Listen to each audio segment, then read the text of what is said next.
시편 69편 전편을 대충 보겠습니다. 좀 길지만 우선 읽은 데까지 보고요. 이 시편 69편은 대적들의 그 광범위한 음모로 생명의 위협을 느낀 시인이 하나님께 구원과 긍휼을 호소한 시입니다. 네, 1절부터 4절까지는 자신을 파멸시키려는 원수들의 위협이 아주 기막힌 그 시인의 상황입니다. 이것을 오늘 좀 세 번역으로 봤습니다. 1절부터 4절까지 보십시다. 내 목가짐물이 찼습니다. 1절 내 목가짐물이 찼습니다. 그리고 2절에서는 발붙일 곳이 없는 깊은 수렁에 빠졌습니다. 물속 깊은 곳까지 빠져들어갔으니 큰 물결이 나를 덮습니다. 지금 무슨 말이에요? 내 생명이 지금 경각에 달렸습니다. 그만큼 내가 위기에 몰려 있습니다. 내가 위험합니다. 이렇게 말을 합니다. 그리고 이제 3절에서 시인이 한 일은 하나님께 부르짖는 일이죠. 어떻게 부르짖는가? 시적으로 표현되어 있습니다. 세 번째 거로 보면 목이 쉬도록 부르짖다가 이 몸은 지쳤습니다. 나는 나의 하나님을 기다렸습니다. 이제 시인이 할 수 있는 것은 다른 게 할 것이 없죠. 그 원수들은 회개 앞에서 목이 쉬도록 부르짖고 그러다 몸이 지칠 때까지 부르짖고 그리고 하나님을 기다렸습니다. 이제 그렇게 말을 합니다. 그리고 이제 4절에서는 까닭 없이 뭐 이유를 내가 알면 좋겠는데 난 이유도 모르는데 이유도 없이 내 머리털보다 많은 사람을 그렇게 표현했어요. 시적으로 수사학적인 표현이죠. 내 머리털보다 많은 사람이 나를 미워하고 그리고 원수는 강하고 원수가 약하면 이렇게 힘들지 않죠. 원수는 항상 강합니다. 그리고 내가 가져가지도 않은 것 물어내라고 합니다. 억장이 무너지죠. 나는 그 손대지도 않았는데 그건 물어내. 이렇게 나오는 거죠. 그래서 두렵고 억울합니다. 때로는 우리가 전혀 생각도 안 한 거를 너는 그렇게 틀림없이 했어. 그리고 네가 그러려고 이렇게 계획을 짰지. 그거 좀 억울하죠. 그 뭐라고 그래요? 아니라고도 소용없죠. 자기네가 한번 생각했으니까 자기네가 옳은 거예요. 나하고 관계없어요. 그러니까 자기네가 그렇게 생각을 했으니까 나는 전혀 그렇지 않아도 너는 그냥 그랬어. 그러면 되는 거죠. 이렇게 그 답답한 상황, 이런 상황에서 시인은 너무 억울하니까 5절에 이제 억울해서 하나님 앞에 소설을 합니다. 내가 지금 죽게 생겼습니다. 그렇게 기도를 하는데 이상한 일이 일어났죠. 이제 5절 한번 보실까요? 하나님이여 주는 나의 우매함을 아시오니 나의 죄가 주 앞에서 숨김이 없나이다. 지금 원수에 대해서 토설을 하는데 갑자기 왜 이런 말이 나와요? 그러니까 원수들은 말이 다 거짓말이고 억지 쓰는 건 사실인데 지금 시인이 기도하다 보니까 자신이 근본적으로 죄인임을 깨닫게 됩니다. 그래서 우리가 억울해서 하나님 앞에 서면은 자신의 죄가 보입니다. 그렇죠. 의인은 하나도 없으니까. 그러니까 이제 기도로 하나님 앞에 나가야 자기 죄가 보인다는 얘기죠. 그 죄가 없는 죄가 생겼겠습니까? 기도로 나아갈 때 있던 죄가 드러난다 그 말이죠. 그러니까 바쁘게 정신없이 하루를 살다가 밤에 기도로 점검하지 않으면 자신이 지은 죄 몰라요. 안 보이는 거죠. 그게 우리예요. 그래서 우리는 저녁에 자기 전에 잠깐이라도 기도를 해야 돼요. 하면은 자기가 오늘 지은 죄가 성령의 은혜로 보입니다. 그래서 마음을 깨끗이 하나님 앞에 내어놓고 회개하고 사함받고 그리고 잠들 수가 있는 거죠. 그리고 이제 그 5절에서는 하나님 앞에 서면 자기의 우매함도 보입니다. 그 5절 처음에 보세요. 하나님이여 주는 나의 우매함을 아시오니. 그러니까 하나님 앞에 나아갔더니 이제 뭐예요? 자기 죄가 보이고 자기 우매함도 보인다. 우리가 하나님으로부터 멀리 있으니까 자신이 똑똑해 보이는 거죠. 근데 하나님 앞에 서면 자신이 얼마나 어리석다는 것을 보게 하신다 그 말입니다. 그래서 이제 6절에는 어떤 기도가 나오냐면 이제 볼까요? 주 만군의 여호와여, 주를 바라는 자들이 나를 인하여 수치를 당하게 하지 마옵소서. 이스라엘의 하나님이여, 주를 찾는 자가 나로 말미암아 욕을 당하게 하지 마옵소서. 이렇게 기도를 하게 됩니다. 그러니까 자기 때문에 하나님을 바라고 찾는 자들이 수치당하고 욕먹지 않게 해주세요. 그렇게 기도를 합니다. 이제 우리말로 쉽게 하면 나 때문에 사람들이 예수 믿는 사람도 다 저래 이렇게 하지 않게 하소서. 그러니까 나 때문에 도매금으로 예수 믿는 사람들이 욕먹지 않게 하소서. 그렇게 기도를 합니다. 그런데 이제 6절까지는 여기까지 갔는데 7절부터 갑자기 달라집니다. 7절 한번 볼까요? 내가 주를 위하여 비방을 받았사오니 수치가 나의 얼굴에 덮였나이다. 여기서는 좀 다른 얘기가 나옵니다. 그러니까 시인이 지금 하나님에 대한 열심 때문에 해방받고 조롱거리가 됐음을 탄식합니다. 빌립보서 1장 29절 그리스도를 위하여 너희에게 은혜를 주신 것은 다만 그를 믿을 뿐만 아니라 또한 그를 위하여 고난도 받게 하려 하십니다. 왜 은혜를 주셨다고요? 예수 잘 믿도록. 첫 번째. 두 번째는 뭐예요? 예수님 때문에 고난도 받는다는 거죠. 그 은혜 받았으니까 이제 나는 세상 걱정할 일이 없는 게 아니라 은혜 받으면 고난도 필연적으로 따라온다는 얘기가 됩니다. 이제 거기서 끝나는 게 아니에요. 이제 8절에서는 가족에서도 따돌림을 당합니다. 부모와 형제들까지도 모르는 사람처럼.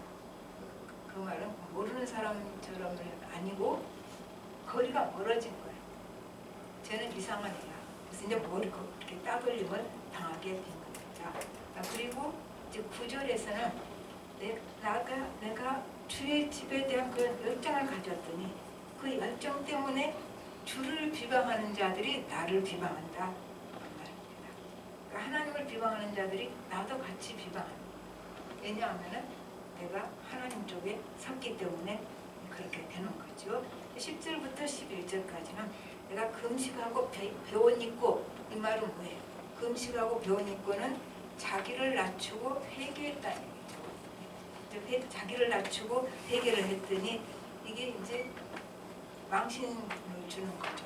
말거리가 되게 됐다고요. 말거리가 되게 했다. 그 말은 내가 망신당하게 됐다. 금식하고 회개했는데 오히려 그 사람들한테는 내가 말거리가 되게 되었다. 그리고 이제 12절에서는 성문에 앉은 자, 여기서는 성문에 앉은 자는 공동체 지도자들입니다. 이 성문에 앉은 자들이 또 지도자들이 비난을 합니다. 그리고 술에 취한 자들이 거기 술에 취한 자들이 어떻게 됩니까? 12절 후반부에 독지의 취한 무리가 나를 두고 노래하나이다. 난 이걸 어떻게 표현했냐면 이제 술에 취한 자들이 나를 술안주 삼아서 씹고 있다. 그렇게 표현했어요. 우리식 표현이죠.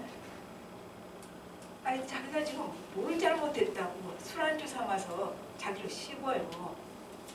하나님에 대한 열심히 죄라면 죄인데 지금 이렇게 말을 하고 있습니다. 그런데 예수님은 주님 때문에 당한 고난을 우리 다 암송했어요.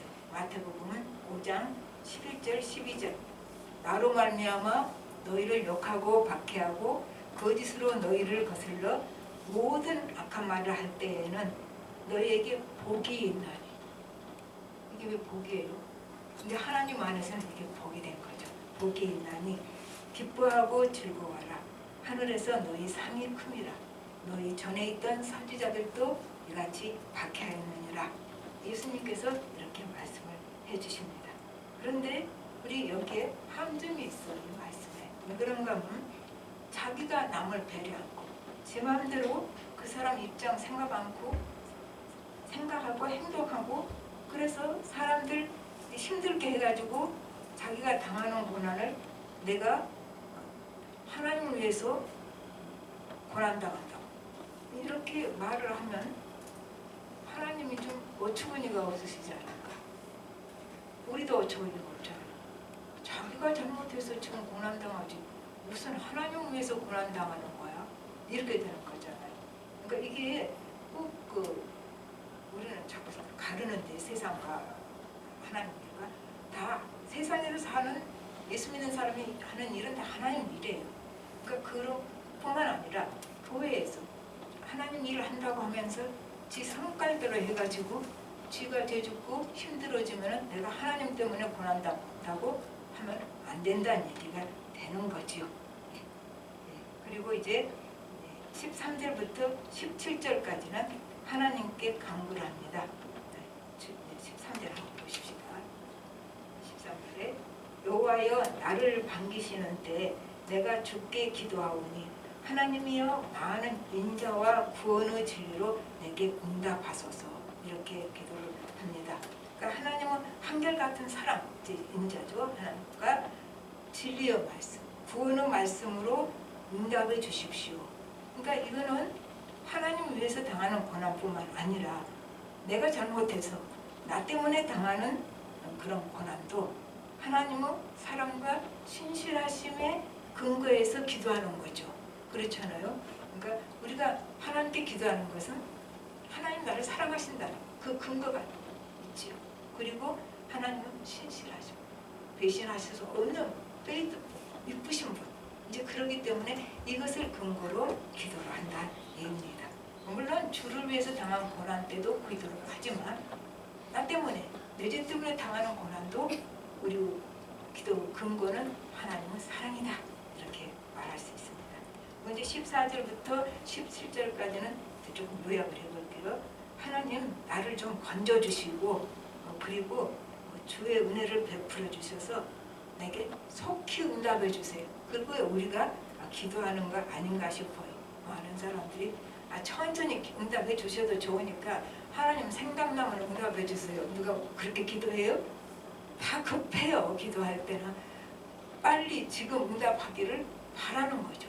그렇게 기도를 했어요. 속히 응답해 달라고 했더니 20절에 이상한 말이 나옵니다. 20절에 비방이 나의 마음을 상하게 하여 근심이 충만하니 불쌍히 여길 자를 바라나 없고 긍휼히 여길 자를 바라나 찾지 못하였나이다. 너무 힘들어서 속히 응답하소서 해도 응답은 안 되고 또 사람들을 찾아봤더니 나를 좀 불쌍히 여겨줄 사람 없나? 내 불쌍히 여기는 사람도 없고 나를 좀 긍휼히 여길 자 없나? 내가 이렇게 힘드는데 긍휼히 여길 자도 없다. 그렇게 얘기를 해요. 그러니까 나는 급해서 속히 응답해달라고 기도를 했는데 이제 아예 이렇게 상황이 더 안 좋죠. 그런데 왜 하나님께서는 이렇게 하실까? 불쌍히 여길 사람 빨리 보내주고 긍휼히 여길 사람을 빨리 보내주면 되잖아요. 근데 그럴 사람이 옆에 있으면 우리가 거기로 가서 위로받지요. 위로받고 이제 하나님이 더 큰 은혜 주시고자 할 때 이제 그 은혜 못 받는 거예요. 사람한테 위로받고 다 해결이 돼버렸으니까.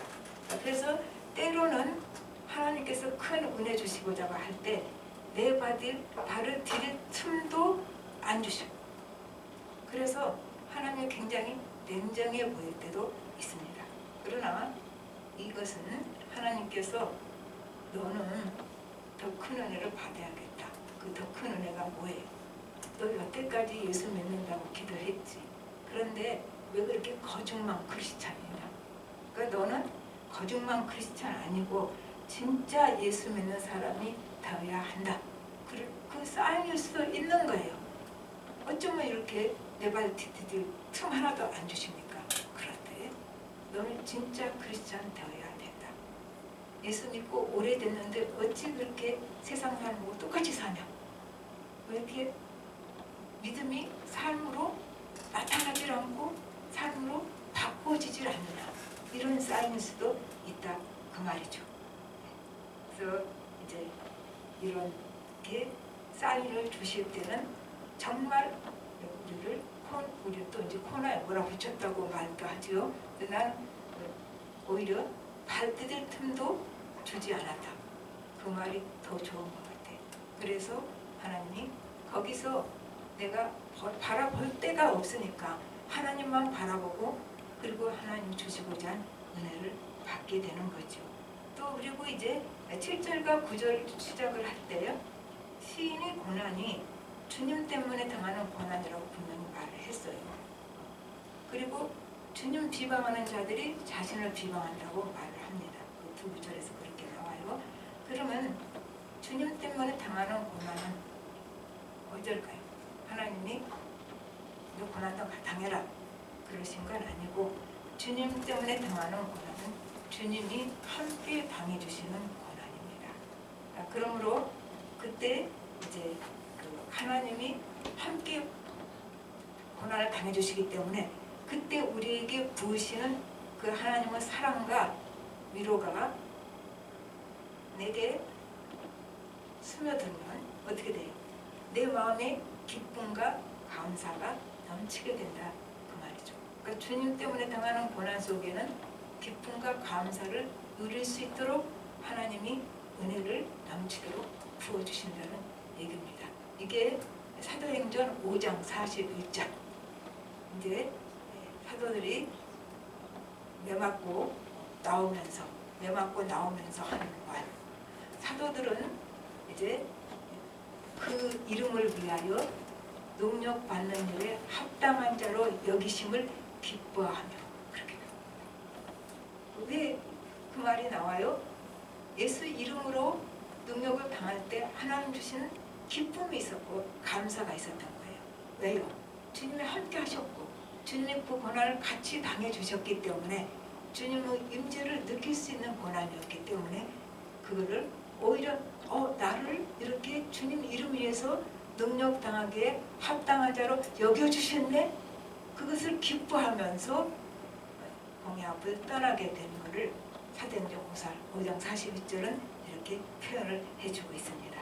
그 다음에 이제 건너뛰입니다. 30절부터 36절까지는 이 현실의 어려움을 들고 하나님 앞에 나갔는데 하나님이 은혜를 주시니까 하나님이 어떤 분인지를 알게 돼요. 우리가 하나님 다 알아요? 모래알 알 만큼도 우리는 모르는 거죠. 그런데 이제 하나님 앞에 나가면은 하나님께서 은혜를 주시면 하나님이 어떤 분인지를 조금 더 많이 알게 된다 그 말이죠. 그래서 알게 된 것이 이제 30절부터 36절까지 나와요. 그래서 30절부터 31절까지는 감사의 노래로 하나님을 찬양하고, 그러니까 입술만 한다는 얘기는 아니에요. 이럴 때는 감사의 노래가 정말 자기 심령 속에서 나오는 노래로 하나님을 찬양하고 하나님의 위대하심을 세상에 알릴 때 이제 이것이 소나 황소를 바치는 것보다 주님을 더 기쁘시게 한다는 것을 알게 됩니다. 이제 뒷부분 가서 알게 되고 처음에는 그냥 부르짖기만 했지요. 그리고 33절에서는 하나님은 가난한 자의 소리에 귀를 기울여 주시고 또 하나님 위하여 갇힌 자 모른 채 안 하신다. 하나님이 사람도 자기 때문에 누가 고통당하면 모른 채 안 하잖아요. 하나님이신데 하나님을 위해서 갇힌 자는 모른 채 안 하십니다. 그리고 이제 34절에서는 천지와 물속에 있는 모든 생물까지, 그 말은 온 생물이, 온 피조물들이 이제 하나님을 찬양하게 된다. 그걸 알게 되죠. 그러니까 하나님은 모든 생물이 생명 있는 자가, 호흡 있는 자가 찬양해야 하실 분, 찬송과 영광과 존귀를 받으시기에 합당한 분이다. 그걸 이제 알게 되는 거죠. 그리고 35절에서는 이제 시온을 구원하시고 유다 성읍들을 건설하시고 그렇게 나와요. 이게 시온을, 그럼 그 당시에서는 이스라엘을 얘기하겠죠. 그러니까 시온을 구원하시고 유다 성읍을 건설하시고 하나님을 사랑하는 자가 그 후손까지 거기서 살게 하신다. 그렇게 나와요. 그럼 우리 버전으로 바꾸면 어떨까요? 여기서 시온은 하나님의 백성을 말하죠. 그러니까 하나님의 백성인 우리를 구원해 주시고 또 유다 성읍 건설하고 그 말은 하나님 나라를 건설하시고 하나님을 사랑하는 자가 그 후손까지 하나님 나라에서 살게 하신다는 얘기가 이 속에 이제 함축되어 있습니다. 이 말씀을 맺어봅시다. 우리가 억울하고 수치당해서 하나님께 기도할 때 첫째 뭐가 됩니까? 하나님과 접속이 되죠. 하나님과 접속이 되고 이제 하나님과 접속이 됐으니까 하나님의 마음이 하나님 마음에 접속이 된 거죠. 하나님과 접속이 됐단 말은 하나님 마음과 접속이 되니까 그 하나님 마음이 내게 흘러 들어와요. 그래서 흘러 들어오니까 하나님 마음과 내 마음이 일치가 되는 거죠. 하나님 마음 내 속에 들어와서 그러니까 주님이 원하시는 것과 내가 원하는 것이 같아지죠. 하나님 마음이 들어왔습니다. 그러면 기도를 어떻게 하죠? 하나님 마음과 내 마음이 같아졌어요. 그럼 하나님 원하시는 것과 내 원하는 것이 같아졌어요. 그러면 기도가 주님 뜻대로 하는 기도가 된다는 얘기입니다. 그래서 우리가 지금 시인은 어려운 일상의 삶 속에서 하나님께 나가서 이렇게 대박을 터뜨린 거예요. 하나님과 깊은 관계가 이루어진 거죠. 그러니까 우리도 일상의 삶 속에서 조금 어렵다고 느끼지는 일상의 삶 속에서 하나님께서 더 깊은 만남을 주신다는 거. 그래서 우리에게 어려움이 있을 것입니다. 물론 그렇지 않은 경우도 있겠지만 대부분은 더 깊은 만남을 주시기 위해서 하나님은 우리에게 일상의 삶 속에서 어려움을 주시고 우리가 일상의 삶 속에서 더 깊은 주님을 만나게 되는 그 축복을 주시는 하나님께 감사할 수 있습니다. 다 같이 기도하겠습니다. 하나님 감사합니다. 주님 은혜를 베풀어 주셔서 우리가 일상의 삶 속에서 우리에게 하나님과 깊은 만남을 허락해 주시니 감사합니다. 우리가 주를 만나려고 저 하늘 끝으로 달려가겠습니다.